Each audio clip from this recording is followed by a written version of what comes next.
अस्सलाम वालेकुम। Next OPD case discussion is about the Bell's palsy. Bell's palsy में जो है आपके पास पेशेंट आता है, मुंह टेढ़ा हो गया है, लकवा हो गया है, इस तरह कह रहा होता है। पेशेंट को भी पता होता है कि मुझे लकवा हुआ है। लाइक उसकी जो है फेशियल अपीयरेंस चेंज हो जाएगी, तो उसको पता चल जाएगा। जैसे as you can see in this picture, patient को जो है वो रिंकलिंग नहीं हो रही होगी, ब्रोज पे ड्रूपिंग आईलाइड होगी, inability to close eye, which leads to dry eyes and the keratitis, etc. Then the inability to puff the cheek and whistle blow नहीं हो रही होगी उससे, drooping corner of mouth होगा, which is actually deviation of mouth, okay, and dry mouth. तो ये सारा जो है बेल्स पाल्सी में हो रहा होता है। तो बेल्स पाल्सी में आपके पास क्या है, पेशेंट की कंप्लेंट्स क्या हैं? Deviation of angle of mouth and drooping of eyelid, ये पेशेंट की कंप्लेंट्स होंगी। और फिर हम क्या करेंगे, एग्ज़ामिन करेंगे पेशेंट को। तो हम एग्ज़ामिनेशन में उसकी फेशियल नर्व की जो भी काम होंगे उसको एग्ज़ामिन करेंगे। उसमें क्या है कि पेशेंट को हम कहेंगे कि तेवरी चढ़ाओ, तो उसे फ्राउनिंग नहीं हो रही होगी, तेवरी नहीं चढ़ रही होगी, रिंकलिंग प्रोड्यूस नहीं होगी। और पेशेंट को हम कहेंगे कि आंखें बंद करो, उसकी आंखें प्रॉपर बंद नहीं होंगी। पेशेंट को हम कहेंगे मुंह में हवा भरो, वो नहीं हो रही होगी, ब्लोइंग ऑफ इन माउथ नहीं होगी। पेशेंट को हम कहेंगे सीटी बजाओ, उसे सीटी नहीं बजाई जा रही होगी। और जो है वो दांत नहीं बीच सकेगा अपनी, जो है हम कहेंगे अपने दांत शो करो, ठीक है, क्लैंच करो टीथ, तो वो उससे नहीं हो रहा होगा। ड्राई माउथ होगी, ड्राई आइज़ होंगी, एब्सेंस ऑफ नेज़ल फोल्ड होगा। सो इस तरह से हम एग्ज़ामिनेशन करेंगे। तो प्रेजेंटिंग कंप्लेंट्स हमने देख लेनी है पेशेंट की। और फिर कॉजेज़ क्या हैं इसके, मोस्टली ट्रॉमा की वजह से हो सकता है, या इडियोपैथिक, मोस्टली जो इसके केसेस होते हैं वो इडियोपैथिक कॉजेज़ होते हैं, ठीक है। अब डिफरेंट नर्व्स होती हैं, we have olfactory, optic and oculomotor nerve, sorry, वो मिड ब्रेन से आ रही होती हैं। ट्राइजेमिनल ड्यूसेंट फेशियल नर्व्स होती हैं, वेस्टिबुलो कॉक्लियर पॉन्स से आ रही होती हैं, ठीक है। और जो ग्लॉसोफ्रेंजियल है, जीवी और वेगस स्पाइनल एसेसरी हाइपोग्लॉसल, ये मेडुला ऑब्लंगेटा से ट्रेवल करके आ रही होती हैं। तो हमने यहाँ पे कंसर्न करना है अबाउट द फेशियल नर्व, जो कि एक्चुअली फेशियल मसल्स को सप्लाई कर रही होती है, और वो पॉन्स से आ रही होती है। तो पॉन्स के लेवल पे लाइक कोई भी प्रॉब्लम हो, तो उस वजह से भी फेशियल नर्व वहाँ से लेके जो है माउथ, जो है फेस तक, जितने भी उसका डिस्ट्रीब्यूशन है वहाँ तक कोई भी मसला हो, तो उसकी वजह से बेल्स पाल्सी हो सकती है। मतलब अपर मोटर न्यूरॉन लेन भी हो सकती है और लोअर मोटर न्यूरॉन पे लेन भी हो सकती है। अब अपर मोटर न्यूरॉन लेन जो है मोस्टली स्ट्रोक के पेशेंट्स में आपको मिलता है, लेकिन उसमें ऑब्वियसली पेशेंट जो है वो दूसरे सिम्टम्स जो स्ट्रोक के होते हैं उसके साथ भी आ रहा होता है, ऑल्टर स्टेट ऑफ कॉन्शियसनेस के साथ, या weakness of part of body और इस तरह से। तो लेकिन बेल्स पाल्सी का पेशेंट जो नॉर्मल होगा, जिसमें आपको सिर्फ जो है कॉन्शियस होगा पेशेंट, और उसकी फेशियल अपीयरेंस चेंज हुई होगी, ठीक है। तो अब हमें कैसे पता चलेगा कि अपर मोटर न्यूरॉन लियन है यहाँ लोअर मोटर न्यूरॉन लियन है? तो इसके लिए आप सिंपली ये करो कि पेशेंट को आप कहो कि तेवरी चढ़ाओ, फ्राउनिंग करके दिखाओ। अगर तो वो पेशेंट जो है वो कर लेता है ना, इसका मतलब उसको अपर मोटर न्यूरॉन लियन है, ठीक है। और अगर पेशेंट फ्राउनिंग नहीं कर सकता तो उसको जो है लोअर मोटर न्यूरॉन लियन है। तो आपके पास मोस्टली जो ओपीडी केसेस आते हैं वो लोअर मोटर न्यूरॉन लियन के आते हैं, जिसमें उससे फ्राउनिंग नहीं हो रही होती फॉरहेड पे। बाकी ये है कि आपके पास जो है वो सारे सिम्टम्स दूसरे हैं, ठीक है। और आपको कैसे पता चलेगा कौन सी अफेक्टेड साइड है? तो सिंपली आप पेशेंट को ये कहो कि अपनी आईलिड क्लोज़ करो, आंखें बंद करो। जिस साइड की आंख नहीं बंद हो रही होगी ना, उस साइड की लियन होगी। ये सिंपली मैंने आपको बताया, इसकी डिटेल में जाने की ज़रूरत नहीं है। सिंपली आपको मैंने टेस्ट बताया है कि आपको कैसे पता चलेगा कि कौन सी साइड की लियन है, अपर मोटर है या लोअर मोटर है। फ्राउनिंग करवा के देख लो, और उसमें आपने सिंपली पेशेंट को कहना है छत की तरफ देखो, तो वो तेवरी नहीं उसकी चढ़ी होगी, ठीक है। और उसकी आंखें बंद करवा के देख लेनी है। अगर तो जिस साइड की आंख नहीं बंद हो रही होगी प्रॉपर, उस साइड की साइड इफ़ेक्ट हुई होगी। Simple is that. पेशेंट के आप वाइटल्स ले लो और उसकी एग्जामिनेशन कर लो फेशियल नर्व की, जो मैंने आपको बताई है किस तरह से करनी है, ठीक है। तो ये हमारे पास है। अब हमारे पास नेक्स्ट आता है कि जो है हमने इसकी मैनेजमेंट कैसे करनी है, ठीक है। मैनेजमेंट में आप यहाँ से स्टार्ट करते हैं। तो इसके जो मैनेजमेंट है, अच्छा, इसकी जो मैनेजमेंट है उसमें सबसे पहले है, जो इसकी मैनेजमेंट है उसमें स्टेरॉइड्स का बहुत इंपॉर्टेंट रोल है। और इसमें जो स्टेरॉइड्स हम देते हैं वो 15 दिन के लिए देते हैं। इस वजह से मैंने आपको हमेशा बताया है कि स्टेरॉइड्स जब भी आपने 10 दिन से ज़्यादा देने हैं तो आपने उनको टेपर ऑफ करना है, एकदम से नहीं ख़त्म करना। ये बहुत इंपॉर्टेंट चीज़ है। और स्टेरॉइड्स इसका मेन स्टे ऑफ ट्रीटमेंट है। बाकी जितने भी ट्रीटमेंट चॉइसेस हैं वो इसकी साइड बाय साइड है, ठीक है, मतलब सपोर्टिव है।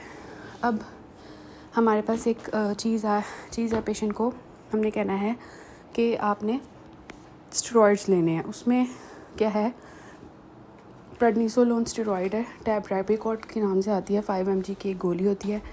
तो उसको आपने 15 दिन के लिए देना होता है। पहले 3 दिन सुबह दोपहर 4 गोलियाँ, 4 सुबह 4 दोपहर को।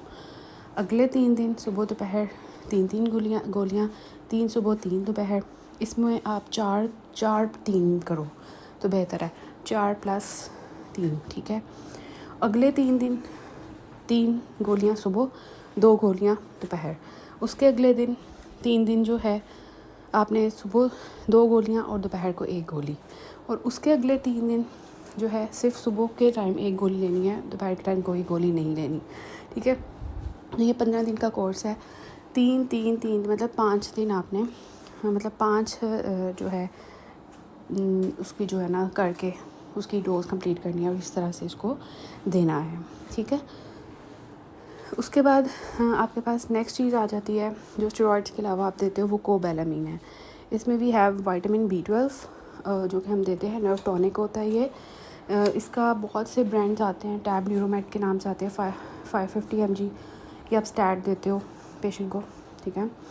और इसके अलावा मैथिकोबाल भी आती है, कोबैलामीन आती है, मतलब ये सारी विटामिन B12 न्यूरोमेट है, okay. So vitamin B12 is given, it is nerve tonic, तो फेशियल नर्व के लिए बहुत अच्छी है। Next, as you are giving steroids cause gastritis, so you have to avoid the steroid induced gastrotoxicity. For that you give capsule Ryzec, omeprazole, Ezo, Rolling, इनमें से कोई भी दे सकते हो। 20 mg सुबह नाश्ते से आधा घंटा पहले, ठीक हो गया।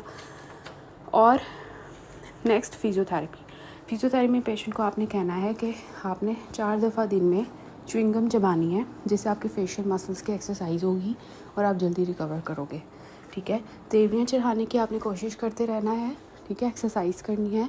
सीटी बजाने की कोशिश करते रहना है, मुंह में हवा भरने की कोशिश करते रहना है, ताकि आपके मसल्स जो हैं वो एक्टिव हो जाएं, ठीक है। तो ये आपके पास है। अब पेशेंट टोसिस के साथ आया, मतलब ड्रूपिंग आईलिड, उसके और भी डिजीज़ हो सकते हैं, माइसनिया ग्रेविस हो सकता है, उसके फिर अलग टेस्ट होते हैं। और ऑर्नर सिंड्रोम हो सकता है, 3rd नर्व पाल्सी हो सकती है, 7th नर्व पाल्सी होती है, तो ये भी डिजीज़ जो है इसके बन सकते हैं। नेक्स्ट है क्योंकि पेशेंट को यू नो दैट आईज़ उसकी ड्राई हुई नहीं है, क्योंकि वो प्रॉपर्ली ओपन नहीं कर सकता, तो for the eye care we give ट्रियर प्लस आई ड्रॉप्स, क्रेस्टाइन के नाम से भी आते हैं ड्रॉप्स, जो कोई भी लुब्रिकेंट ड्रॉप्स आपने दे देने हैं। उसको कहना है सुबह दोपहर शाम और रात 4 दफ़ा दिन में कतरे डालने आँखों में, ठीक है। और काला चश्मा लगा के बैठ जाना है, ताकि सनलाइट से एक्सपोजर से ड्राई ना हो आईज़। और रात को सोते वक्त आई पैच लगाना है, ताकि आई लिड पूरी क्लोज रहे, एक्सपोजर केराटाइटिस ना हो जाए, ठीक है। ये इम्पॉर्टेंट चीज़ें थी। उसके बाद ना इधर एक चीज़ थी कि अब हमारे पास हमने बात कर ली कि हमें क्या देना है पेशेंट को, ये भी हमने बात कर ली सारी, ठीक है, वाइटल्स, एग्ज़ाम, ये सारा कुछ। अब हमने पेशेंट को एंटीवायरल्स कब देने हैं पेशेंट को, साथ में जब पेशेंट को रामसे हंट सिंड्रोम हो।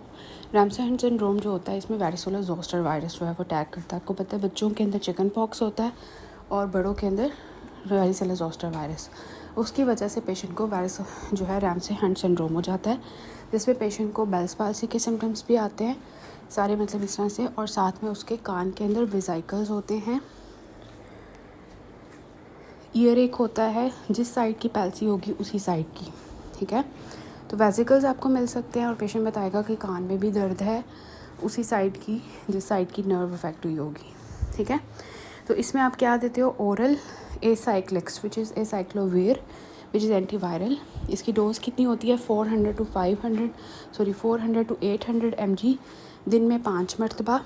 किस तरह से देनी है, मतलब सुबह 8 बजे, दोपहर 12 बजे, शाम 4 बजे, रात 8 बजे, रात 12 बजे।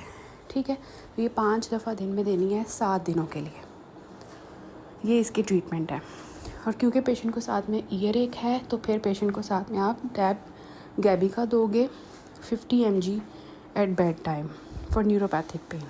ठीक है, रात के वक्त सोते वक्त। ठीक है, और बाकी सारा ट्रीटमेंट जो हमने ऊपर देखा है, physiotherapy, steroids, proton pump inhibitors, cobalamin, vitamin B12 जिसको कहते हैं, और आई बॉल केयर, ठीक है, लुब्रिकेंट, आई ड्रॉप्स, ये सारा ट्रीटमेंट रैमसे सिंड्रोम में सेम जाएगा। ठीक हो गया, मैंने आपको जल्दी से बता दी, बहुत ही ईजी था, छोटू सा टॉपिक था। तो यहाँ पे भी लिखा हुआ है varicella zoster virus which causes Ramsay syndrome has air vesicles along with Bell's palsy symptoms. So we add antivirals, tab acyclovir 500 to 800 mg after every 4th hour. 7 दिन के लिए देना है और दिन में 5 मरतबा, हर 4 घंटे बाद एक गोली। ठीक हो गया। तो बेल्स पाल्सी की समझ आई कि पेशेंट को आपने किस तरह डायग्नोस किया और ये कैसे देखा किस साइड की लीजन है, ये कैसे देखा लोअर है अपर मोटर है, इसको देख लिया। इसमें आपने ट्रीट कैसे करना है, एंटीवायरल्स का क्या रोल है, कोबैलामीन, विटामिन B12 नर्व टॉनिक है, PPI लाजमी देना है स्टेरॉइड्स के साथ, और किस तरह से टेपर ऑफ करना है वो पेशेंट को समझाना है आपने, और आई बॉल केयर के लिए क्या करना है। तो ये फिजियोथेरेपी में पेशेंट को क्या समझाना है, और साथ में हमने मस्ट पूछ लेना है कि पेशेंट को साथ में कोई कान में दर्द तो नहीं है, उसके ईयर एग्जामिनेशन कर लेनी है, वेसाइकल्स तो नहीं है, अगर वो भी हैं फिर आपने एंटीवायरस भी देने हैं पेशेंट को। ठीक हो गया। So this is all about Bell's palsy.